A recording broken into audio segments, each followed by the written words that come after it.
नमस्कार, बहुत बहुत स्वागत आप सभी का क्लोजिंग कॉल्स में। मुंबई से मैं हूं प्रियंका और दिल्ली से मेरे साथ डिम्पी और अभिषेक क्लोजिंग कॉल्स में है। बाजार में बैंक्स की अच्छी रिकवरी दिखाई दी।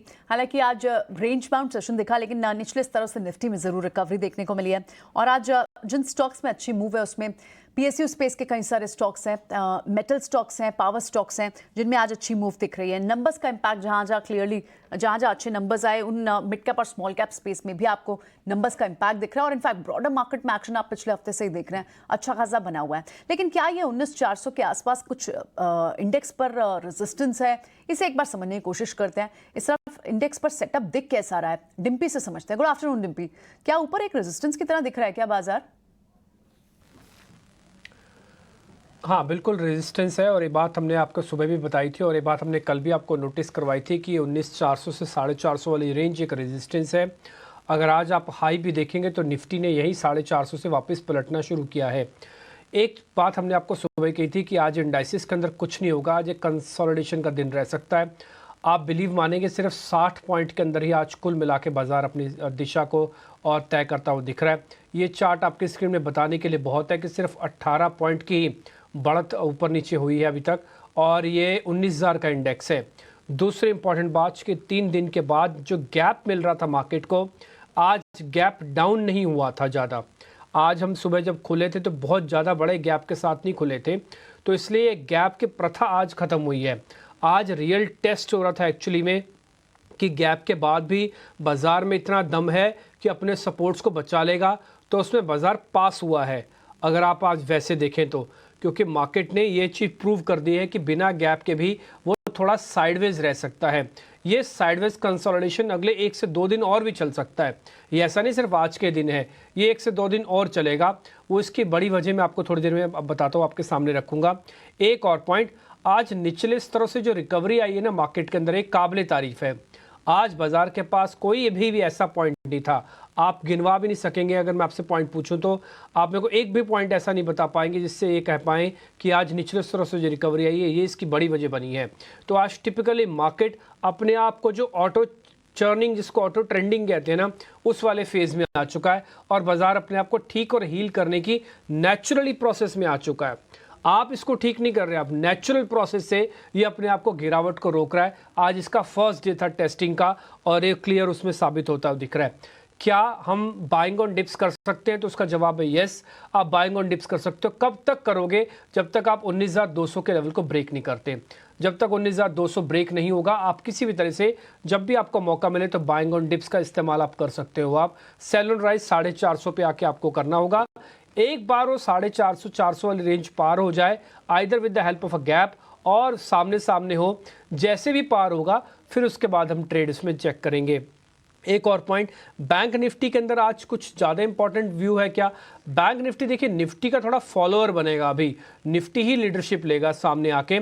और एक और पॉइंट, 43,800 के ऊपर एक बार अगर आप आ जाएंगे ना तो आप भी बैंक में भी बाइंग और डिप्स शुरू कीजिएगा। फिलहाल अभी हम 200 पॉइंट दूर हैं बैंक निफ्टी में वो लेवल्स को पाने के लिए, इसलिए बैंक निफ्टी थोड़ा लेगार्ड है, इसको थोड़ा और हील करना पड़ेगा, ठीक करना पड़ेगा। ये एक पॉइंट है।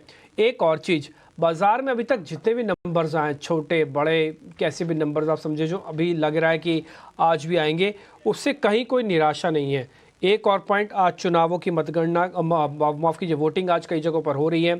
तो चुनाव और त्यौहार दो ऐसी चीज़ है जो अगले 1-1.5 महीने के लिए बाजार पे थोड़े हावी रहेंगे। ये रुक रुक के अपना असर दिखाएंगे, क्योंकि पॉलिटिकल बयानबाजी भी बहुत आएगी जो कि मार्केट को थोड़ा हिलाएगी डुलाएगी भी, और हो सकता है पॉलिसी फ्रेमवर्क पे भी कुछ अनाउंसमेंट्स आएँ। जैसे कल आ गई थी कि अगले 5 साल के लिए राशन फ्री में बांटा जाने वाला है, उसको 5 साल के लिए और बढ़ा दिया गया। ऐसा कुछ बयान और भी आएंगे। तो चुनाव और त्यौहार, इन दोनों से जो कंजम्पशन वाला एरिया है ना, वो थोड़ा एक्टिव रहेगा, इस पर आप ध्यान रखिएगा। एफआईज के खरीद के बिना कोई बड़ी तेज़ी नहीं आएगी मार्केट में, इसलिए कोई आदमी अगर बड़ी तेज़ी देखना चाहता है तो अपनी नज़र एफआईज के डाटा पर बारीकी से बना के रखें और चेक करता रहे वहाँ पे कितना बड़ा आपको फ़ायदा और नुकसान मिल रहा है। दूसरा, छोटे मुनाफे, ट्रेलिंग स्टॉप लॉस, इसका इस्तेमाल किया जा सकता है। ग्लोबल मार्केट की इंपॉर्टेंस को कम नहीं किया जाएगा, वो आज भी इंपॉर्टेंस रखती है, भले 3 दिन गैप के बाद हमको आज थोड़ा साइडवेज मोमेंटम मिल रहा हो। ग्लोबल मार्केट्स पे आप थोड़ा ज़्यादा फोकस रहेंगे। ठीक है, तो बाजार का ये पूरा का पूरा सेटअप, और अब 1 घंटे के आसपास का कारोबार बचा है। आपके लिए कमाई के मौके कहां पर बनेंगे? क्या इंडेक्स में कोई ट्रेड बनता है, या चूंकि 19,400 के आसपास का रेजिस्टेंस दिख रहा है तो अभी फिलहाल इंडेक्स को छोड़ दें, जो कि आपको सुबह के सत्र में भी सलाह दी गई थी। हमारे साथ हैं 3 खास मेहमान। ध्वनि पटेल हैं, रुचित जैन हैं और राजेश पालविया हैं। आप तीनों का बहुत शुक्रिया, स्वागत है टी9 स्वदेश पर। और एक और खास मेहमान हमारे साथ हैं विनीत बोलिंजकर। आपका भी शुक्रिया सर, आज समय देने के लिए। शुरुआत राजेश जी आपसे करना चाहेंगे। इंडेक्स को आप किस तरह से देख रहे हैं? हालांकि नीचे से देखेंगे तो करीब करीब 60 अंकों के आसपास की रिकवरी है, लेकिन दिन के दौरान 3 से 4 बार ऐसा हुआ कि 19,390 से 410 की रेंज में जाके फंसा और फिर वहां से थोड़ा सा घुमा है। क्या सलाह देंगे सर आखिरी घंटे के लिए? Good afternoon Abhishek ji, good afternoon everyone. सो देखिए, मार्केट तो इंडेक्स पॉइंट ऑफ व्यू से देखें तो एक रेंज बाउंड दायरे में ही रहेगा। हमें लगता है कि 19,400 450 ये जोन एक कॉल राइटर का जोन है, जहां पे अभी भी वहां पे अनवाइंडिंग एक्शन अभी प्ले आउट होते हुए नहीं दिख रही। तो हमें लगता है जब तक ये 19,450 के लेवल को क्रॉस नहीं करेगा, एक नया शॉर्ट कवरिंग जो बनना चाहिए वो वहां प्ले आउट होते हुए नहीं दिखेगा। टाइम बिंग के लिए हमें लगता है एक रेंज बाउंड रहेगा निफ्टी की जो रेंज हमें लगती है वो आना चाहिए करीब 19,250 से 19,450, ये रेंज में ही कुछ समय के लिए ये कंसोलिडेट करेगा। लेकिन स्टॉक स्पेसिफिक बाइंग इंटरेस्ट या स्टॉक स्पेसिफिक एक्टिविटी जरूर यहाँ पे मार्केट में देखने को मिलेगी। तो हमें लगता है थोड़ा स्टॉक स्पेसिफिक रहना चाहिए। डिप्स में जरूर इंडेक्स को बाय कर सकते हैं, जो कि अगर 19,300 के आसपास वापस से अपॉर्चुनिटी मिलती है निफ्टी में, तो वहां पे बाय करने की सलाह रहेगी। स्टॉप लॉस 19,250 के रहेंगे। बैंक निफ्टी की बात करें तो बैंक निफ्टी में जो इंपॉर्टेंट सपोर्ट है डाउन साइड में स्पॉट पे, वो है 43,300 के आसपास। तो हमें लगता है अगर डिप लेता है दोनों इंडेक्स तो वहां पे बाय करें। करंट लेवल पे एक सप्लाई जोन है 43,700 मेजर सप्लाई जोन है बैंक निफ्टी के लिए स्पॉट पे। तो जब तक ये लेवल नहीं निकलते हमें लगता है यहाँ से वापस से एक डिप ले सकता है टुवर्ड्स 43,400 43,300, वहां पे बाय करें। तो दोनों इंडेक्स पे बाय ऑन डिप्स की रणनीति रखें, बट स्टॉक स्पेसिफिक काफी एक्शन है तो वहां पे फोकस रखेंगे अभी अगले 1 से 2 ट्रेडिंग सेशन के लिए। ठीक है, अगले 1 से 2 ट्रेडिंग सेशन के लिए स्टॉक स्पेसिफिक फोकस होगा, लेकिन अगले 1 घंटे के लिए भी हम स्टॉक स्पेसिफिक फोकस ही रखने वाले हैं। और इसे शुरुआत कर लेते हैं ट्रेडिंग कॉल से। ध्वनि बताइए, मौके कहां पर दिख रहे हैं आपको? जी बिल्कुल, आज मेरी तरफ से 2 ट्रेडिंग कॉल्स रहेगी। सबसे पहला यहाँ पे जो स्टॉक मुझे पसंद आता है तो क्लीन साइंस का है। स्टॉक जो है वो अपना ऑलरेडी एक स्ट्रेंथ दिखा रहा है। हम पिछले कुछ सेशंस में देख रहे हैं कि कॉन्स्टेंटली डिस्पाइट एक वॉलेटाइल मूवमेंट स्टॉक यहाँ पे पॉजिटिव क्लोज कर रहा है। आप करंट लेवल से इसके अंदर एंटर कर सकते हैं। आपका जो यहाँ पे टारगेट रहता है तो आप ऊपर की तरफ में 1425 से 30 तक का एक अपमूव एक्सपेक्ट कर सकते हैं। स्टॉप लॉस जो है वो आपको 1350 का मेंटेन करके चलना है। दूसरा स्टॉक जो मुझे यहाँ पे पसंद आता है तो OIL का है। OIL में भी अगर हम देख रहे हैं तो स्ट्रक्चर यहाँ पे एक बुलिश साइड का बना हुआ है। ऊपर की तरफ में इसके अंदर आप एक्सपेक्ट कर सकते हैं 325 तक का एक अपमूव यहाँ पे विटनेस हो सकता है। स्टॉप लॉस जो है वो आपको 308 का मेंटेन करना है।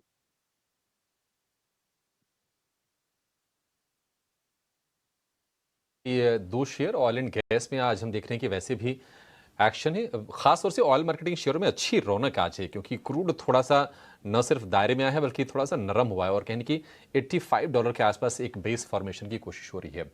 ऑयल इंडिया 325 का टारगेट ध्वनि की तरफ से। ये एक और शेयर आप जोड़ लीजिए अगर आपके पास ऑयल एंड गैस में पोजीशन है तो।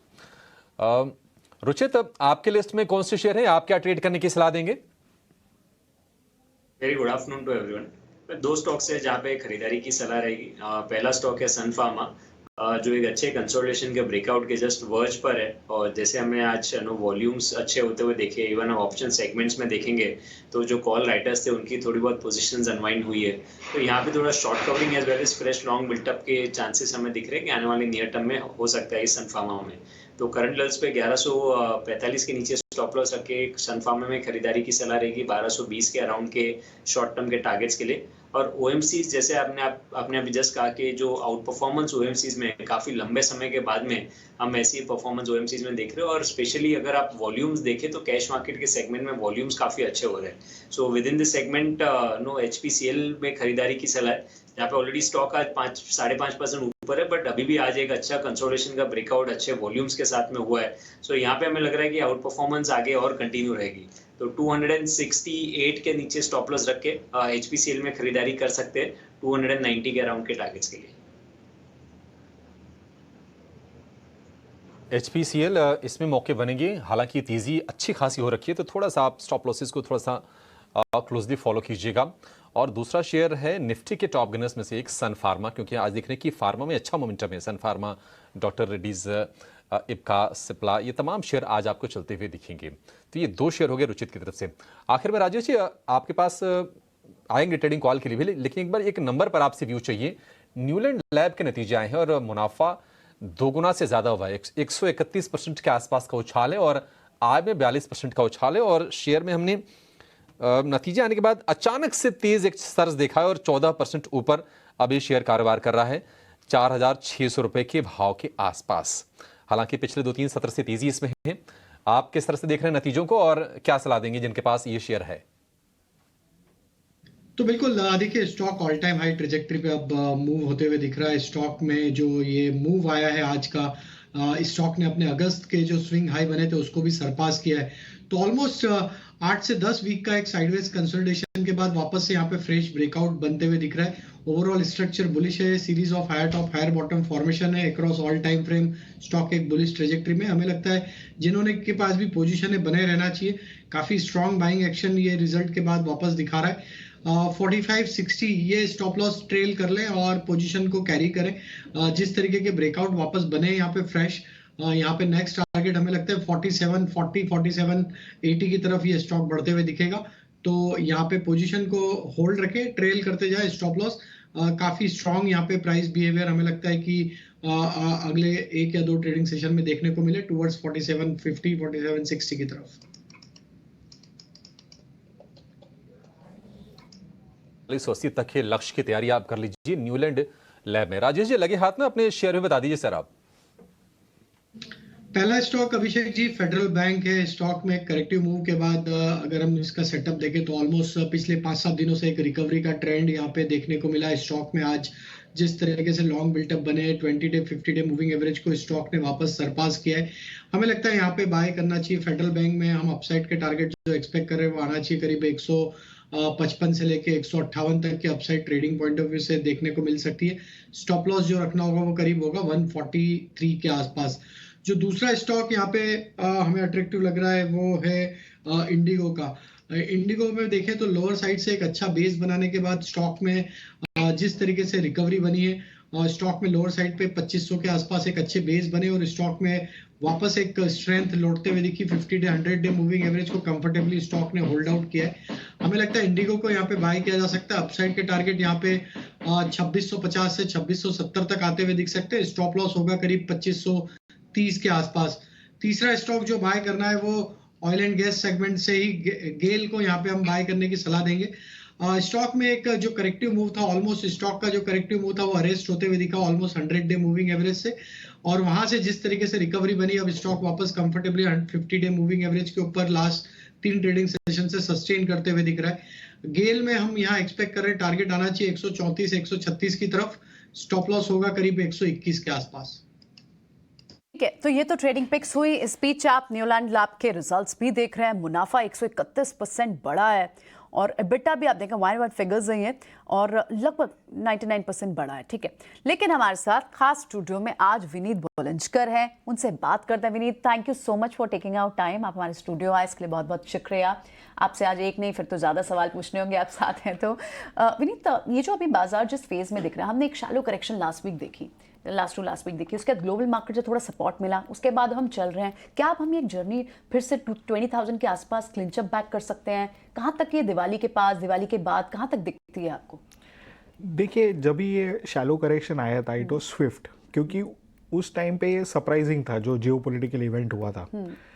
अभी क्या है वो काफ़ी कंट्रोल में है और हमें लगता है कि 10-15 दिन में नॉन इवेंट हो जाएगा, लोग भूल जाएंगे। तो आप देखिए, 2 war like situations, Ukraine Russia और इज़राइल पैलेस्टाइन का जो कॉन्फ्लिक्ट था वो दब गया। इसके दरमियान क्या हुआ है, दो चीज़ें हुए, ऑयल की प्राइस काफ़ी गिर गई श्योर। और इंटरेस्ट रेट जो पीक आउट हुए थे 5% के ऊपर 10 ईयर गिल्ड्स ऑफ यूएस, वो सब वापस काफ़ी एग्रेसिवली नीचे आए हैं। बिल्कुल। एंड तो स्लो डाउन काफ़ी है।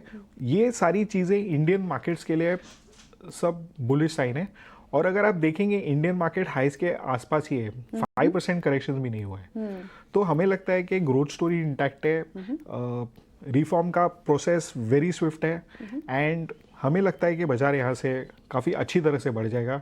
20,000 के पार करे नवंबर में तो भी आई वोंट बी सरप्राइज्ड। क्योंकि थोड़े से टेक्निकल लेवल्स पर हालांकि चेक है, क्योंकि एक रिपोर्ट हम पढ़ भी रहे थे और लास्ट टाइम हमारे साथ एक एक्सपर्ट भी थे, वो ये बात कर रहे थे कि जनरली इस फेज में जब भी बाजार पिछले 18 साल के बाद उनके पास डेटा था कि जब भी बाजार में ये सितंबर अक्टूबर के पास जब एक करेक्शन आता है, फिर जब वो रिट्रेस करता है बाजार, तो लगभग जिस लेवल्स के साथ, जिस फोर्स के साथ आता है, उसके हिसाब से तो 21,000 भी अगर इस साल के एंड तक आ जाए तो कोई बड़ी बात नहीं है। I won't be surprised. Okay. I won't be surprised because I think that the launch is ready and the rockets just have to fire.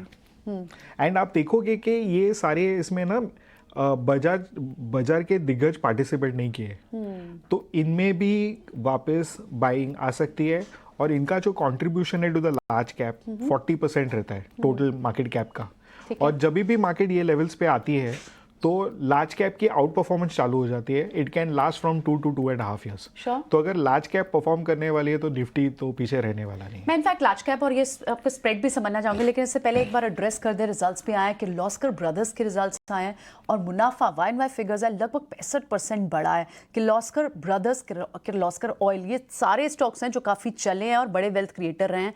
फिलहाल आप नंबर्स में भी कैप्चर देख रहे हैं, लेकिन आज आपको 4-4.5% से थोड़ा सा इसको डीप डाउन करेंगे, डीप डाइव करेंगे कि ये नंबर्स क्या इन लाइन नहीं थे, स्ट्रीट की एक्सपेक्टेशन से कमजोर है या फिर ये एक प्रॉपर प्रॉफिट बुकिंग देखने को मिल रही है। एक बार इनफैक्ट एक चार्ट चेक ले लेते हैं। राजेश भी हमारे साथ। राजेश, ये 4-4.5% की जो एक स्लिप देख रहे हैं हम किर्लोस्कर पर, इस वक्त किर्लोस्कर इंडस्ट्रीज के रिजल्ट्स आए हैं, एक बार इसका चार्ट चेक करके बताएंगे क्या चार्ट्स थोड़ी सी वीकनेस दिखा रहे हैं? प्रियंका जी, किर्लोस्कर इंडस्ट्रीज और किर्लोस्कर ब्रदर्स इंडस्ट्रीज, गलती से हमने पहले दूसरा स्टॉक फायर कर दिया था। किर्लोस्कर इंडस्ट्रीज के आए हैं, ब्रदर्स के नंबर्स नहीं आए हैं और वहां पर आपको 1.5% की तेजी दिख रही है। नंबर्स के बाद अभी कोई ट्रेड बनता है? तो प्रियंका जी, काफी लो वॉल्यूम स्टॉक है। अगर हम इसको देखें तो स्टॉक में वॉल्यूम एक्टिविटी काफी लो है। स्टॉक हालांकि एक करेक्शन दिखा रहा है पिछले कुछ हफ्तों से। स्टॉक एक इंपॉर्टेंट सपोर्ट के आसपास ही ट्रेड करते हुए दिख रहा है। यहाँ पे देखें तो अगर पिछले 4-5 वीक में स्टॉक ने 3050-60 के आसपास एक बेस बनाया है।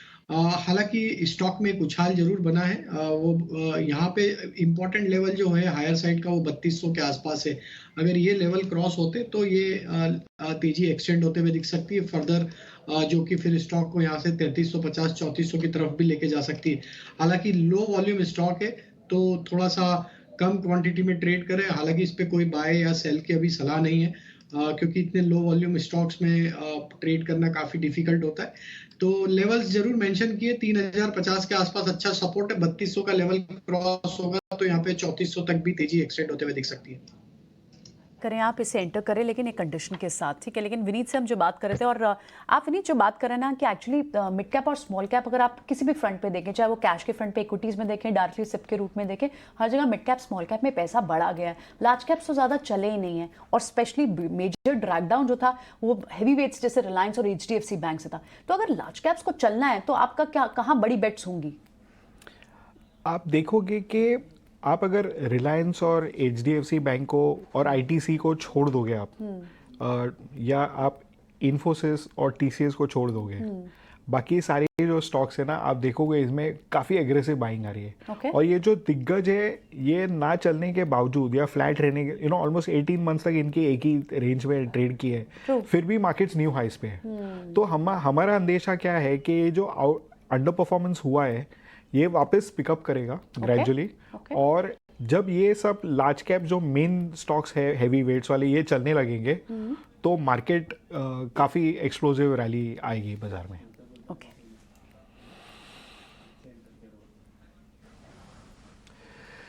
ठीक है, कुछ ऐसे स्टॉक्स पे पता कर लेते हैं जहाँ पे थोड़ा और मोमेंटम आपको देखने को मिल रहा है। धोनी पटेल भी हमारे साथ हैं और दूसरे मेहमान भी हैं और जिनसे हम थोड़ा आइडिया लेंगे इस समय की बाज़ार के अंदर क्या पोजीशनिंग है। मैं थोड़ा BTST और कुछ ऐसे ट्रेड पता करता हूँ जहाँ पे सौदे को रखना चाहिए। PFC आज ठीक चला, REC का भाई भी ठीक ही चलता है एक साथ ही। इन दोनों में से किसी को BTST कर सकते हैं क्या? धोनी जरा चेक करना, PFC और REC। जी बिल्कुल डिम्पी, यहाँ पे पीएफसी का अगर हम स्ट्रक्चर देख रहे हैं तो यहाँ पे डेफिनेटली इसको कैरी फॉरवर्ड ट्रेड की तरह ट्रीट करा जा सकता है। 270 तक का ऊपर का एक लक्ष्य रहेगा। सपोर्ट नीचे की तरफ जो है तो 258 का लेवल जब तक स्टॉक ब्रेक नहीं करता है तो यहाँ पे डेफिनेटली एक बुलिश साइड का मोमेंटम बना रहेगा। सिमिलरली आरईसी का भी स्ट्रक्चर सेम ही है, बट यहाँ पे मोमेंटम के हिसाब से पीएफसी में मुझे ज्यादा कन्विक्शन लगता है as compare to REC. Okay ठीक है। रुचित एक शेयर और है, इंडियाबुल हाउसिंग फाइनेंस 173 पे चल रहा है। मैं इस सीरीज़ के लिए रखूँगा नवंबर के एंड तक, 30 तारीख की एक्सपायरी है, अगले 20 दिन और। तो 200 रुपये हो जाएगा सर, ये आपको लगता है 200 रुपये हो जाएगा इंडियाबुल हाउसिंग? एक हाई बीटा नेम है, हम जानते हैं स्टॉक में जब भी मूव आती है तो काफ़ी बड़ी मूव्स आती है और स्टॉक ने जो रीसेंट करेक्शन आया है उसमें 100 डेज के एक्सपोनेंशियल मूविंग एवरेज के आसपास एक अच्छा सपोर्ट बेस बना है। आज के वॉल्यूम्स भी अच्छे हैं कंपेयर टू जो डेली एवरेज पिछले कुछ वॉल्यूम से दिनों से हो रहे हैं, उसकी प्रोबेबिलिटी ज़्यादा है कि स्टॉक 192 एक रेजिस्टेंस रहेगा जो सितंबर एंड में हाई बनाया था जहां से स्टॉक करेक्ट हुआ था।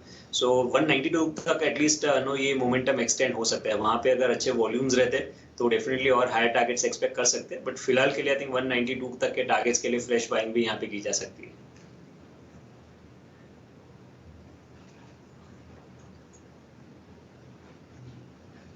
ये ठीक है। तो ये इंडियाबुल हाउसिंग फाइनेंस पे एक व्यू पॉइंट हो गया। एक शेयर मेरे को और पता करना है, मैं ज़रा उसको एक और आइडिया ले लूँ। क्या टाटा केमिकल्स मेक करेगा या फिर ब्रेक करेगा? राजेश सर ज़रा आप चेक करना। टाटा केमिकल्स एक ऐसे जंक्शन पे है, ये चला फिर से 10% टूटा तो फिर दिक्कत भी आएगी काफ़ी। ज़रा चेक करना सर टाटा केमिकल्स। तो स्ट्रक्चर तो अभी भी वीक ही है टाटा केमिकल का। अगर हम कंपेयर करें बाकी सारे केमिकल स्टॉक से तो ये स्टॉक में अभी भी रिकवरी में पार्टिसिपेट नहीं किया है। स्टॉक अपने सारे ही इंपॉर्टेंट मूविंग एवरेजेस के नीचे ही सस्टेन कर रहा है। हमें लगता है यहाँ पे 980 990 का लेवल काफी इंपॉर्टेंट है हायर साइड पे। जब तक ये लेवल क्रॉस नहीं होते हमें लगता है वीकनेस यहाँ पे वापस आते हुए दिख सकती है। डाउन साइड में जो क्रिटिकल सपोर्ट एरिया बना हुआ है वो करीब है 948 के आसपास। 948 टूटेगा तो इसमें नेक्स्ट लोअर साइड के टारगेट 930 920 की तरफ भी आते हुए दिखेंगे। तो हमें लगता है 948 और 990 ये दो लेवल काफी इंपॉर्टेंट है। आइदर साइड ब्रेकआउट ब्रेकडाउन इसके लिए मेजर डायरेक्शन को यहाँ से डिसाइड करेगा। बट अभी looking at the near term setup हमें लगता है वीकनेस यहाँ पे रहेगी। स्टॉक में एक डिप आते हुए दिख सकती टुवर्ड्स 925 की तरफ। 125 तक टाटा केमिकल्स का शेयर फिसल सकता है। चलिए फिलहाल ये जान लेते हैं कि आपके लिए ऑप्शंस में कमाई के मौके कहां पर बन रहे हैं। लेकर आएंगे ऑप्शंस के चैंपियन।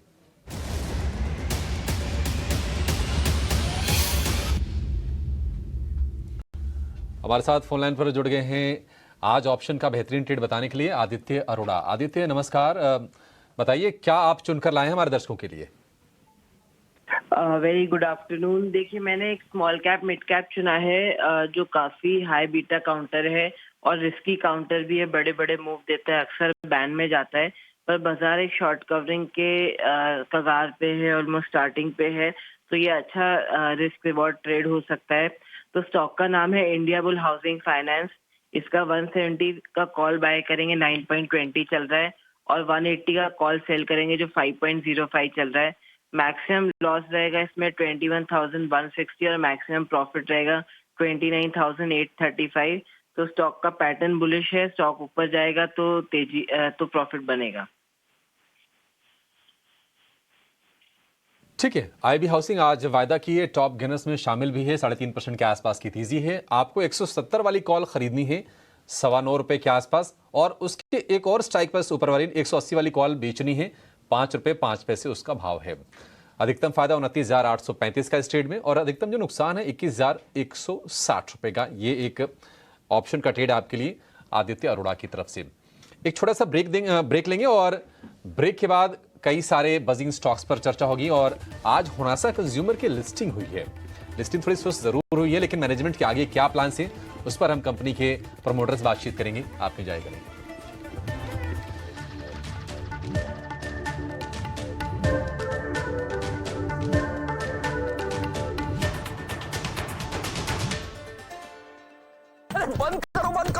लोअर लेवल से तो अच्छी रिकवरी है, निफ्टी कोशिश कर रहा है 19,400 के ऊपर जाकर और वहां पर टिकने की, लेकिन अच्छी वाली रिकवरी आई है निफ्टी बैंक में। दिन के निचले स्तर से तकरीबन 425 अंकों के आसपास की रिकवरी है और अगर आप ब्रॉडर मार्केट को देखेंगे तो फिर से थोड़ा सा तेजी खिलाड़ियों के पक्ष में आपको जरूर माहौल दिखेगा। 1193 शेयर एनएसई पर इस वक्त हैं हरे निशान में और उसके मुकाबले 1052 शेयर लाल निशान में कर रहे हैं कारोबार। मिड कैप में 0.25% तेजी है। अगर आप स्मॉल कैप 250 को देखेंगे तो वहां पर करीब करीब आधे % के आसपास की तेजी है। तो इंडेक्स जरूर आपको थोड़ा सा सुस्त दिखेगा, रिकवरी हालांकि वहां पर भी है, लेकिन इसके मुकाबले प्रदर्शन थोड़ा सा बेहतर जरूर है छोटे मझोले शेयरों का। आज अगर हम बात करें, आज की अगर हम आईपीओ मार्केट की हाईलाइट्स की बात करें तो मामाअर्थ की पेरेंट कंपनी होनासा कंज्यूमर की आज लिस्टिंग हुई है। हालांकि लिस्टिंग सुस्त हुई थी, जो इशू प्राइस था उसी पर लिस्टिंग हुई है और इस मौके पर कंपनी की को फाउंडर गजल अलग और सीईओ वरुण अलग से खास बातचीत की है हमारी सहयोगी ऐश्वर्या ने। आइए आपको सुनाते हैं। बहुत ही बड़ा दिन है आज। होनासा कंज्यूमर्स अब पब्लिक हो चुका है। मेरे साथ अब वरुण एंड गजल अलग दोनों मौजूद है। Many congratulations both of you. काफी इमोशनल रहा स्टेज पर, इनफैक्ट आपने सारे क्राउड को भी काफी इमोशनल कर दिया था। And now it'll be all guns firing at you because you're a listed company, both from us media as well as the public who are investing. Initially थोड़ा रिस्पॉन्स स्लो रहा था retail investors की तरफ से, but उसके बाद काफी अच्छा रिस्पॉन्स मिला डे 2 पे। ओवर सब्सक्राइब भी हुआ कुछ हद तक। तो सबसे पहले तो आपसे जानना चाहेंगे कि ग्रोथ पर अगर इस वक्त का जो पेस है, जो रहा है इतने सालों में होनासा कंज्यूमर्स का, आगे चलकर किस तरह का पेस दिख रहा है और इंडस्ट्री के पर्सपेक्टिव में अगर एफएमसीजी ब्रांड्स की बात करें उनसे कंपैरेटिवली आपका ग्रोथ किस तरह का रहेगा? आई थिंक पिछले 7 साल में हमने काफी अच्छा ग्रोथ देखा है, मार्केट से बेटर ग्रो भी किया है। Going forward also of course business एक सर्टन स्केल पे है, बट मार्केट से तो बेहतर ग्रोथ करते रहेंगे हम। That's what we are striving for. I think उसी के ऊपर मेहनत जारी है। बिजनेस मॉडल ऐसा है जो हमें बहुत कॉन्फिडेंस देता है कि हम अपने प्रोमिसेस पे डिलीवर कर पाएंगे। एंड मतलब आज ही लिस्ट हुए हैं, काफी नर्वसनेस, एक्साइटमेंट, बहुत सारी फीलिंग्स इकट्ठी हैं, बट एक चीज जो बिल्कुल one thing which is very strong is our confidence on our business. Services front पे बी ब्लंट आपका एक ही ऐसा in house group, house of brands में जो एक ही ब्रांड है B Blunt which is on the services front, तो उसका क्या आउटलुक रहेगा? क्योंकि कई लोगों का ये भी कंसर्न है कि बाकी सारे प्रोडक्ट्स हैं उनके लिए एक स्ट्रैटेजी आप यूज कर सकते हैं, पर बी ब्लंट की स्ट्रैटेजी किस तरह की रहेगी? तो बी ब्लंट की स्ट्रैटेजी जैसे बी ब्लंट में हमारे पास एक डेडिकेटेड मैनेजमेंट है, एक सीईओ हैं जो 6 साल से उस सर्विस बिजनेस को चला रही हैं। एक स्ट्रॉन्ग कैगर पे वो लास्ट ईयर भी ग्रो किया है। 20% एबिटा बिजनेस है, स्ट्रॉन्ग डिलीवरी बिजनेस है एंड सिलेक्ट एक्सपेंशन जो है हम कंटिन्यू करेंगे उसमें। लग्जरी एक्सपीरियंस है सैलॉन्स का वो, तो उसको जो है with very soft touch selectively metros में अगले 3 साल एक्सपैंड करेंगे। तो और हमें कॉन्फिडेंस है कि वो भी जो है स्ट्रांगली ग्रो करेगा। एक दूसरा कंसर्न है सबसे बड़ा एड स्पेंड्स को लेकर, मार्केटिंग स्पेंड्स को लेकर, वो कब स्टेबलाइज होते हुए देख सकते हैं? देखिए, मैं फिर से दोहराना चाहूंगी कि हम 7 साल के ही हैं। किसी भी ब्रांड को बताने के लिए कि वो क्या करता है, ज्यादा कंज्यूमर्स तक पहुंचने के लिए जैसी ग्रोथ डिलीवर की है होनासा ने, वैसी ग्रोथ डिलीवर करने के लिए कुछ तो ट्रेड ऑफ करना पड़ेगा और उसके लिए वहां पे एड स्पेंड्स आते हैं। एड स्पेंड्स को हम एड स्पेंड्स नहीं, अवेयरनेस स्पेंड्स बोलते हैं, बिकॉज हम ज्यादा से ज्यादा लोगों को बताना चाहते हैं कि ऐसा ब्रांड्स एग्जिस्ट करते हैं ऐसे प्रोपोजिशन के साथ जो वो खरीदें। तो उस जर्नी में हमारे एड स्पेंड शुरुआत में थोड़े ज्यादा थे। दैट सेड, पिछले 2 साल से हम देखते हुए आ रहे हैं कि उसमें एफिशिएंसीज आ रही हैं। अब मामाअर्थ जैसे जैसे ग्रो कर रहा है, जैसे अवेयरनेस बढ़ रहा है, उसके एड स्पेंड्स पे काफी ज्यादा एफिशिएंसीज आनी ऑलरेडी शुरू हो गई हैं। ओके, सो ये तो आप हुनासा के मैनेजमेंट से बात कर रहे थे, वरुण और गजल अलगा, लेकिन एक बार स्टॉक में करना क्या है? क्या अब लिस्टिंग के बाद इसमें रिटेल को पार्टिसिपेट करना चाहिए या नहीं करना चाहिए? विनीत, तो बात यही की जाती है क्योंकि सोल जिस नीश है इनके पास, जिस सेगमेंट पे है, लेकिन at the same time valuation बहुत हाई है, बट इसको ये भी कहा जाता है कि ग्रोथ स्टॉक के तौर पर इसे देखा जा सकता है। जो लोग रिस्क ले सकते हैं वो इसमें इन्वेस्ट कर सकते हैं। आपकी पर्सनल व्यू क्या है स्टॉक पर? देखिए, जो मेरा रीडिंग है मैं आपको बताता हूँ। देखिए, ग्रोथ एक गिवन है, तो कंपनी का ग्रोथ के ऊपर क्वेश्चन मार्क आप डाल नहीं सकते। इट हैज बीन द जो डव ने 18 साल में किया 1000 करोड़ ब्रांड बनने के लिए, इन्होंने 5 साल में किया। ओके, तो ग्रोथ डीएनए है। जितने नए ब्रांड्स लॉन्च करेंगे, mother of family of brands, उनमें इनके लिए एक रूटीन है to grow a brand, how to execute the brand, that's successful. अभी क्या है, इनकी एड स्पेंड बहुत ज़्यादा थी because they were ramping up so fast.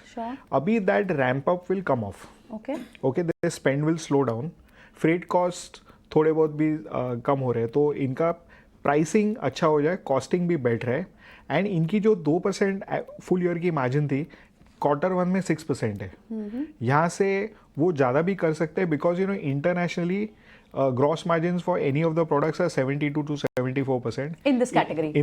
इनके 72 है। Sure. और अब and if you compare it with all the other Indian peers on the FMCG space या focus brands जो है, किसी के भी इतने है नहीं। तो हमें क्या लगता है, they have got that ability to lower margin if required, and push the product and build the business. तो considering all this, I think 30-35% growth करने कोई डिफिकल्टी नहीं है। वैल्यूएशन क्या होगा ना, सडनली नंबर्स आपके आने लगेंगे ना, as the profit margin stabilise, तो आप देखोगे डबल डिजिट में चला जाएगा। तो कैसा आईटीसी का एक रन आया था, वैसा you will see similar things play out in Honasa consumer. तो मुझे लगता है कि you should gradually nibble at this stock, check margins quarter on quarter, और जैसे आपको कन्विक्शन आती रहेगी आपको ऐड करना रहना चाहिए। ओके, तो आप कह रहे हैं कि यहाँ पे ऐड करना चाहिए लिस्टिंग के बाद, यानी रिटेल पार्टिसिपेशन कर सकते हैं? आई थिंक देखिए, काफ़ी स्टेबल है प्राइस, इतना वॉलेटिलिटी नहीं है, तो I think somewhere a nice level has been found. यहाँ से एक्विजिशन करने में कोई दिक्कत नहीं है मेरे हिसाब से। ठीक है, बढ़िया है। होनासा कंज्यूमर स्थिरता के संकेत दिए हैं और स्थिर होकर शेयर थोड़ा सा चला भी है, 4% ऊपर आपको ट्रेड करता हुआ दिख रहा है। लेकिन फटाफट कुछ और ट्रेड के मौके जरा खोजते हैं, और हम देख रहे हैं कि MCX में आज भी तेजी है। मतलब ये तेजी, इस पर कोई ब्रेक नहीं लग रहा है। बाजार की स्थिति चाहे जो भी हो, MCX लगातार चल रहा है, और वैसे अगर देखेंगे तो लगातार ये 10वां सत्र है जब ये शेयर ऊपर गया है और रिकॉर्ड हाइज पर ट्रेड कर रहा है। राजेश जी, MCX 2600 भी पार हो गया, लगातार तेजी है। क्या इसी महीने हम 3000 के स्तर देखेंगे क्या सर इसमें? तो अभिषेक जी देखिए, ये सारी प्लेटफॉर्म कंपनीज में काफी अच्छे मोमेंटम देखने हैं। बीट, BSE को देख लें, CDSL देख लें, MCX देख लें, ये तीनों स्टॉक को देखें तो almost all time high trajectory पे ही ट्रेड करते हुए दिख रहे हैं। हमें लगता है बिल्कुल यहाँ पे जिस तरीके से ट्रैक्शन बना हुआ है, और अगर हम इसके daily, weekly, monthly time frame पे इसको एनालाइज करें तो एक सस्टेन अप ट्रेंड यहाँ पे डिस्प्ले करते हुए दिख रहा है स्टॉक। जिस तरीके के ब्रेकआउट यहाँ पे पिछले कुछ दिनों में हमने देखा था, वीकली चार्ट पे जो बने थे, उसके जो टारगेट बनते हैं वो करीब 2750-2800 की तरफ आते हुए दिखते हैं। तो हमें लगता है कि यहाँ पे अभी और मोमेंटम एक्सटेंड होते हुए दिख सकता है। जिनके पास भी पोजीशन है या करंट लेवल पे बाय कर रहे हैं, छोटे मोटे डिप में इसको ऐड किया जा सकता है। 2530 इसके लिए स्टॉप लॉस होंगे। अपसाइड में 2740, 2760 तक के अपसाइड हमें लगता है और फर्दर यहाँ पे देखने को मिल सकती है। ठीक है, 2740, 2760 तक के टारगेट MCX के लिए। महीने भर की बात करें तो 21% ये भी शेयर चला है। CDSL में भी हमने तेजी अच्छी खासी देखी है, और अगर हम BSE की बात करें, स्टैंड आउट करीब 45% की रिटर्न्स एक महीने में दिए हैं, और अगर आप 6 महीने में देखेंगे तो शेयर ट्रिपल से भी ज्यादा हुआ है। तो ये प्लेटफॉर्म स्टॉक्स का फिर से जलवा है। 2021 वाले साल के बाद इस साल भी हम वो स्ट्रेंथ देख रहे हैं। एक छोटा सा ब्रेक लेंगे, और ब्रेक के बाद जब लौटेंगे तो आपके लिए तमाम BT स्टेट रेट्स इंतजार कर रहे होंगे। आप कहीं जाएगा नहीं।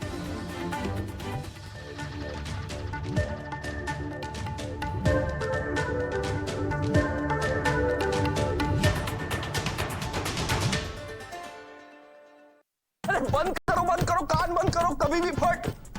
सकता हूँ पटाखा जो लग रहा हूँ। दिवाली है, तैयार होकर आइए। इस त्योहार जब तोहफे के रूप में आशीर्वाद मिलेंगे, उस आशीर्वाद का एक छोटा सा हिस्सा है बैंक ऑफ बड़ौदा। और जब परिवार अपना है तो अकाउंट भी फैमिली वाला ही होना चाहिए। अब बढ़ाओ बॉब के संग त्योहार की उमंग। बैंक ऑफ बड़ौदा, हमेशा आपके लिए।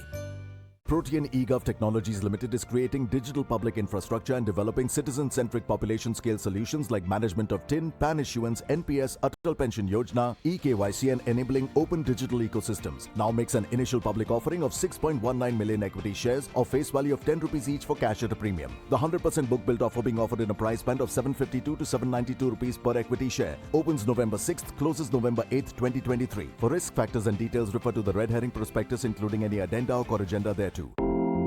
ASK Automotive Limited now proposes an initial public offer of equity shares. The 100% book built offer is being offered at a price band of rupees 268 to rupees 282 per equity share. Offer opens on Tuesday, November 7, 2023. Offer closes on Thursday, November 9, 2023. For risk factors and other details, please refer to the red herring prospectus dated October 30th, 2023, which is available on the websites of SEBI, the BRLMs and the stock exchanges. Ew, who puts pineapple on pizza, yaar? Ew, who puts PIN for small payments, yeah? No PIN for small payments on PhonePe UPI Lite.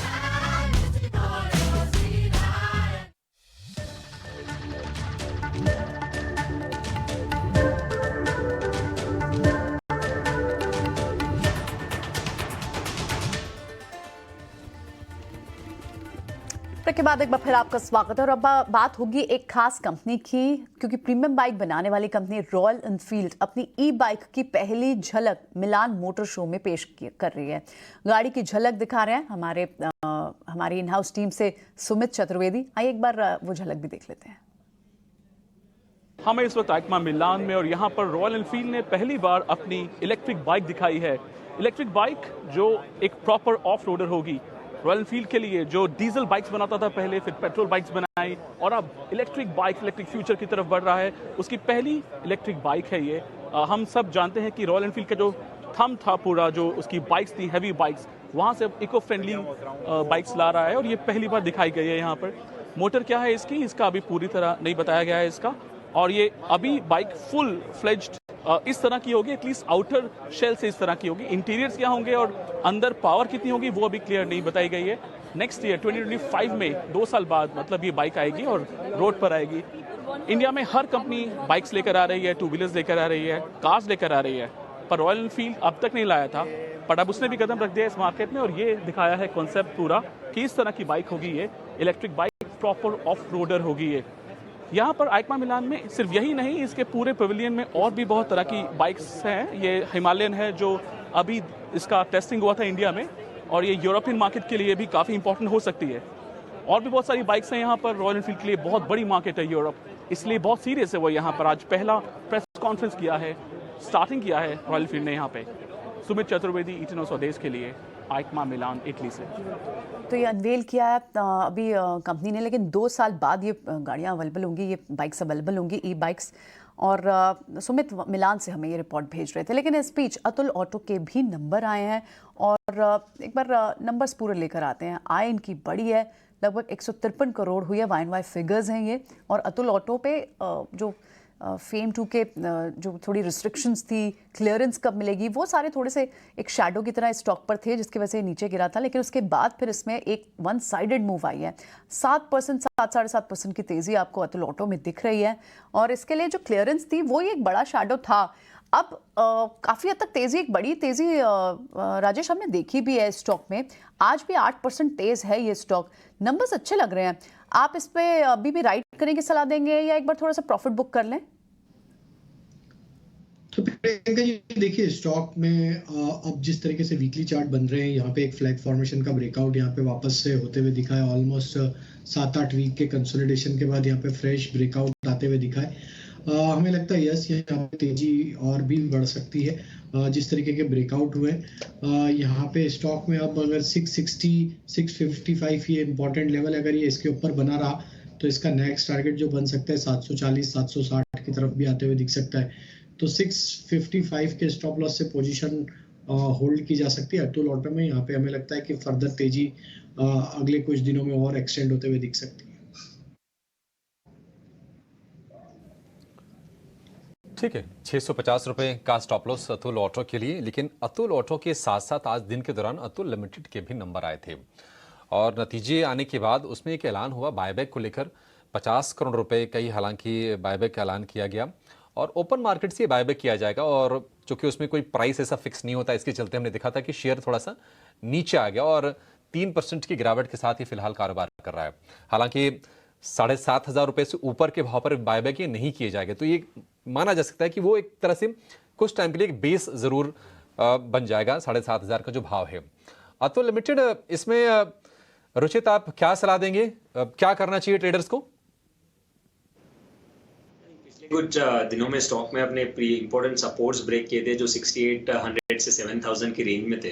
So ideally मैं pull back move में ये फिर से वो levels अगर reclaim होते हैं तो ही कोई सिग्निफिकेंट बड़ी तेजी आगे चल के एक्सपेक्टेड रहेगी। तो मैं फ्रेश बाइंग की यहाँ पे सलाह नहीं दूंगा, लेकिन यस डेफिनेटली वॉच लिस्ट पे रहना चाहिए। अगर 6800 के ऊपर के क्लोजिंग स्टॉक में दिखते हैं आगे चल के तो फिर फ्रेश मोमेंटम स्टॉक में एक्सपेक्ट किए जा सकते हैं। अतुल लिमिटेड को लेकर ये व्यू 6,500 रुपए पर फिलहाल ये शेयर ट्रेड कर रहा है।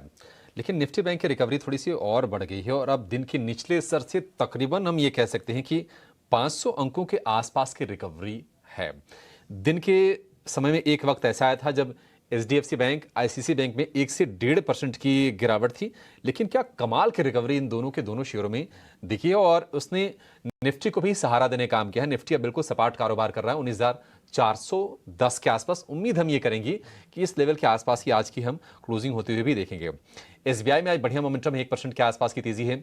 राजेश जी, अगर किसी को BTST कोई कैरी फॉरवर्ड ट्रेड अगर कुछ करना हो तो क्या आपको बैंकिंग में कुछ नजर आ रहा है या फिर आपके फोकस में कुछ और ही है? अभिषेक जी, बिल्कुल बैंकिंग स्टॉक्स पे फोकस है और हमें लगता है PSU बैंक का यहाँ पे एक अच्छा मोमेंटम बनते हुए दिख सकता है। कल के सेशन में हमने देखा कि आज during the day Canara bank, SBI, PNB सारी बैंकों में एक अच्छा मोमेंटम बना है। PNB का सेटअप हमें यहाँ पे काफ़ी प्रॉमिसिंग लग रहा है। ओवरऑल स्ट्रक्चर इसके बुलिश है। एक जो profit taking in line with market देखने को मिली थी, ऑलमोस्ट स्टॉक में अब अपने 20 डे 50 डे मूविंग एवरेज को रिगेन करते हुए दिख रहा है। PNB पे यहाँ पे BTST करने की सलाह है और हमें लगता है PNB यहाँ से नेक्स्ट टारगेट जो बन सकता है वो करीब 80 रुपए तक के अपसाइड PNB में आते हुए दिख सकती है। स्टॉप लॉस जो रखना होगा वो करीब होगा 74 रुपीज के आसपास। BTST में हमें लगता है दूसरा स्टॉक जो यहाँ पे पसंद आ रहा है वो है मेटल स्पेस और उसमें हमें लगता है वेदांता को यहाँ पे देखना चाहिए। स्टॉक में देखें तो एक बड़े करेक्शन के बाद स्टॉक में वीकली चार्ट पे एक falling down sloping trend line का ब्रेकआउट यहाँ पे होते हुए दिखा है, जो कि एक रिवर्सल के साइन यहाँ पे वीकली चार्ट पे बनते हुए दिख रहे हैं। स्टॉक अब comfortably 20 day 50 day moving average के ऊपर सस्टेन कर रहा है। हमें लगता है वेदांता को यहाँ पे बाय किया जा सकता है। BTST पॉइंट ऑफ व्यू से अपसाइड के टारगेट 245 248 तक आते हुए दिख सकते हैं। स्टॉप लॉस होगा करीब 233 के आसपास। और जो तीसरा स्टॉक है इंश्योरेंस स्पेस से ICICI प्रू यहाँ पे पसंद आ रहा है। हम देखें तो आज SBI लाइफ, ICICI प्रू ये दोनों ही स्टॉक में एक अच्छा मोमेंटम बना है। जिस तरीके से आज ICICI प्रू में एक रिकवरी का ट्रेंड बना है, एक कंसोलिडेशन रेंज का ब्रेकआउट किया, ऑलमोस्ट 15 दिन के कंसोलिडेशन रेंज का ब्रेकआउट करते हुए दिख रहा है। ICICI प्रू पे अपसाइड के टारगेट हम एक्सपेक्ट कर रहे हैं 550 555 तक के। स्टॉप लॉस होना चाहिए करीब 532 के आसपास। ठीक है, तो बैंकिंग पर भरोसा है, फाइनेंस में भी आप थोड़े थोड़े से मौके तलाश सकते हैं। राजेश जी की नज़र है। विनीत सर, आपसे जरा ना डिफेंस स्टॉक्स पर जरा एक व्यू चाहिए, क्योंकि आज कोचिन शिपयार्ड के नंबर आए, स्टॉक स्प्लिट भी आया, तो थोड़ा सा वॉल्यूम उससे बढ़ेगा। शेयर में हम तेज़ी देख ही रहे हैं, डिविडेंड का भी ऐलान किया। इसके अलावा HAL में हम देख रहे हैं कि फिर से फॉलो अप बाइंग आ रही है। तो आपको लगता है कि चूंकि ऊपर से 10-20% थोड़े से करेक्ट हुए थे ये शेयर, क्या एंट्री के लिए चांस बन रहा है क्या, या फिर वैल्यूएशंस फेवर नहीं कर रहे हैं अभी? वैल्यूएशन का सवाल है ना, ऑलवेज क्वेश्चन मार्क ही रहेगा। लेकिन हमें क्या लगता है कि इनकी जो ऑर्डर बुक है और इंडिया का जो market share of global markets इतना पैथेटिक है कि यहाँ से अपसाइड ही आ सकती है। तो हमें लगता है कि आपको इनमें बाय ऑन डिप्स करना चाहिए और आपके पोर्टफोलियो में इनको होल्ड करके रखना चाहिए। Just ride it out for the next 5-7 years. Okay, और राइट, तो यानी अभी भी आप इन्हें डिप्स का मौका मिलता है तो विनीत यही राय देते हैं कि आप इसमें बाइंग करके राइड करें कुछ लंबे समय के लिए। कुछ BTST ट्रेड्स रुचित से भी ले लेते हैं। रुचित, आपके BTST ट्रेड्स यहाँ से क्या होंगे? बैंकिंग स्पेस में से इंडसइंड बैंक में खरीदारी की सलाह रहेगी। लगभग 1.5 महीने से ये स्टॉक एक कंसोलिडेशन फेज में था, जिसका ब्रेकआउट आज के ट्रेडिंग सेशन में आया है और यहाँ पे देखेंगे तो एक फॉलोअप मूव हम एक्सपेक्ट कर रहे हैं कि एक अच्छा रह सकता है। तो करंट लेवल्स पे स्टॉक में 1465 के नीचे के स्टॉप लॉस रख के स्टॉक में खरीदारी करके जाए BTST पर्सपेक्टिव से 1520 के अराउंड के टारगेट्स के लिए। और with in the FMCG space Britannia भी एक कंसोलिडेशन का ब्रेकआउट आज के सेशन में दे रहा है, जहाँ पे पिछले 1.5 महीने से स्टॉक कंसोलिडेशन फेज में था, जिसमें 4600 के आसपास एक हर्डल बना हुआ था। आज वो स्टॉक ने वो हर्डल्स क्रॉस किए और अच्छा क्लोजिंग भी उसके ऊपर दे रहा है।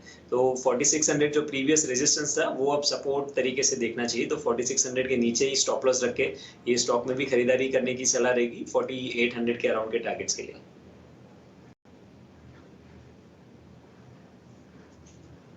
ओके, ऑल राइट, तो ये तो कुछ ट्रेड्स हुए रुचित की तरफ से, लेकिन आखिर के 5 मिनट और हमने देखा है कि बैंक स्टॉक्स अच्छे रिकवर भी हुए हैं। इनफैक्ट निफ्टी को भी आप देखें तो 19,400 के ऊपर ही क्लोज हो रहा है। बाजार में आज दिन भर कोई बहुत बड़ी रेंज नहीं दिखी निफ्टी की, लेकिन एटलीस्ट 19,400 के ऊपर क्लोज होना, 19,415 के आसपास आप यहाँ से बाजार दिख रहा है। तो एक क्या स्ट्रेंथ के साथ हम जा रहे हैं, क्योंकि एक रेजिस्टेंस तो है राजेश यहाँ पर, जिसकी हम सुबह स्टार्टिंग ऑफ द शो में भी बात कर रहे थे। इस क्लोजिंग को आप कैसी अपॉर्चुनिटी देखेंगे? क्या यहाँ से इंडेक्स पर अगर ट्रेड लेके जाना है तो बाय का ट्रेड लेके जाएंगे आप? डेफिनेटली प्रियंका जी, जिस तरीके से क्लोजिंग हो रही है, बैंक निफ्टी 43,700 के ऊपर और निफ्टी 19,400 के ऊपर, तो यस हम यहाँ पे बाय का ही ट्रेड लेंगे। और अगर हम देखें तो सेकंड हाफ में प्राइवेट बैंक, PSU बैंक का पार्टिसिपेशन भी यहाँ पे आते हुए दिख रहा है। तो हमें लग रहा है कि ये मोमेंटम यस एक्सटेंड होते हुए दिख सकता है। बैंक निफ्टी में टुवर्ड्स 44,000 की तरफ ये मोमेंटम बनते हुए दिख सकता है। एंड निफ्टी में अभी 19,400 के ऊपर अब सस्टेन हो रहा है, तो यहाँ पे नेक्स्ट टारगेट इसका 19,500 550 की तरफ आते हुए दिखेगा। तो दोनों ही इंडेक्स पे हम लॉन्ग साइड का ट्रेड लेके जाएंगे। और छोटा मोटा अगर डिप भी मिलता है वॉलेटिलिटी के चलते, तो हमें लगता है कि अब स्टॉप लॉस जो निफ्टी में लॉन्ग साइड के रहने चाहिए वो करीब 19,330 के आसपास होने चाहिए स्पॉट पे। और बैंक निफ्टी में जो स्टॉप लॉस होने चाहिए वो करीब 43,550 के आसपास के स्टॉप लॉस रख के पोजीशन को कैरी कर सकते हैं। यहाँ से मोमेंटम हमें लगता है फर्दर एक्सटेंड होते हुए दिखेगा। ठीक है, तो निफ्टी में और निफ्टी बैंक में लॉन्ग साइड के ही ट्रेड। निफ्टी में आज का जो लो है वहां पर ही आप अपने स्टॉप लॉसेस को रखें और यहाँ से 19,500 19,550 तक के ट्रेड बनाए जा सकते हैं। ऐसी राजेश जी की राय है। आखिरी के अब 4 मिनट के आसपास समय रह गया है। अब फ्रेश ट्रेड लेने की सलाह नहीं है, रिवाइज कर लीजिए, जो आपने लिया उसको एक बार देख लीजिए। लेकिन जरा ये समझ लेते हैं कि कल के सत्र में कौन से इवेंट्स, कौन से ट्रिगर्स बाजार के लिए अहम होंगे। ये सारे डिटेल लेकर हमारी सहयोगी वामाक्षी जुड़ गई हैं। वामाक्षी बताइए।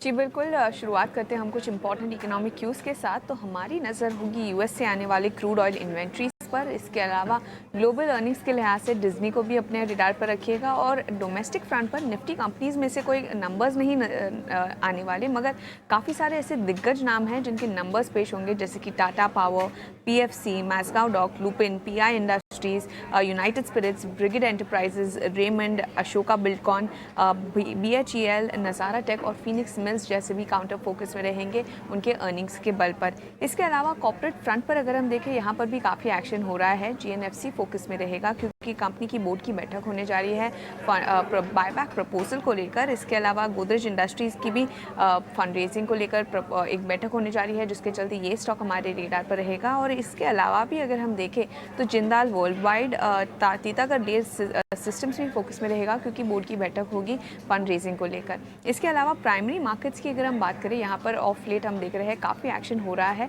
और इसमें से प्रोटीन eGov टेक्नोलॉजीज़ पर हमारी नज़र होगी क्योंकि ये जो IPO खुला था सब्सक्रिप्शन के लिए वो अब कल बंद होने जा रहा है। तो लार्जली ये थे सारे इंपॉर्टेंट इवेंट्स जो आपके रेडार पर होने चाहिए कल के ट्रेडिंग सेशन के लिए।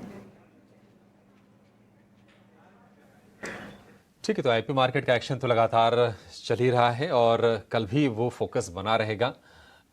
लेकिन अब शुक्रिया वामाशी खेल इस अपडेट के लिए। लेकिन अब 1 से 1.5 मिनट के आसपास का समय रह गया बाजार बंद होने में, और आज कोई अभी जुड़ रहा होगा अगर टीवी स्क्रीन पर और इंडेक्स को देखेगा तो शायद उसको सही पिक्चर का सेंस नहीं मिलेगा जब तक हम ये ना बताएं कि रिकवरी कितनी अच्छी है।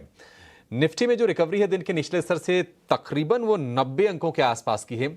निफ्टी बैंक की बात करें तो तकरीबन 450 से लेकर 500 अंकों के आसपास की रिकवरी। तो छोटे छोटे गेन्स आपको जरूर दिख रहे होंगे, जरूर आपको लग रहा होगा कि निफ्टी बहुत मुश्किल से हरे निशान में बंद होने की कोशिश कर रहा है, लेकिन रिकवरी आज बहुत अच्छी है। और अच्छी चीज उसमें ये है कि बैंकिंग में जो कहीं ना कहीं लीड करते हैं, जो बाजार को दिशा देने का काम करते हैं, जो banks, ICC bank, HDFC bank, इसके अलावा एसबीआई जो वेटेज के लिहाज से भी अहम है, वहां पर आज हमने बढ़िया रिकवरी इन स्टॉक्स में देखी है और दिन के निचले स्तरों से बढ़िया बाइंग आई है। अदरवाइज दिन के दौरान 1 से 1.5% के आसपास की कमजोरी के साथ ये शेयर ट्रेड कर रहे थे, लेकिन ठीक ठाक रिकवर किया। निराशा थोड़ी सी हुई है रिलायंस इंडस्ट्रीज से, वहां पर रिकवरी अटेम्प्ट नहीं हुई है। इनफैक्ट दिन के निचले स्तरों पर जाकर ये शेयर ट्रेड करा, लेकिन बैंकिंग ने आज सपोर्ट जरूर दिया है। 19,400 के ऊपर की उम्मीद करनी चाहिए कि हम लोग आज क्लोजिंग देखेंगे प्रोविजनल बेसिस पर भी, और जब फाइनल सेटल हो जाएगा तो भी। आज बाजार को सपोर्ट देने का काम किया फार्मा स्टॉक्स ने काफी हद तक। सन फार्मा, डॉक्टर रेड्डीज, सिप्ला 1 से 2% के आसपास तक की तेजी पर बंद हुए। और अगर हम बैंकिंग की बात करें तो SBI, IndusInd bank, axis bank, ये तमाम शेयर 1% की तेजी के साथ आज की क्लोजिंग होने जा रही है। नतीजों का एक्शन भरपूर रहा आज। ट्रेंच के नंबर्स आए, दमदार फिगर उन्होंने जारी किए और 10% ऊपर ये शेयर क्लोज होने जा रहा है। आज हमने ओएमसी में बहुत अच्छी रौनक देखी है, हमारे एक्सपर्ट ने आपको सुझाया भी था। एचपीसीएल, इसके अलावा बीपीसीएल, आईओसी, ये तमाम शेयर 2 से 6% के आसपास चलते हुए दिखाई दिए।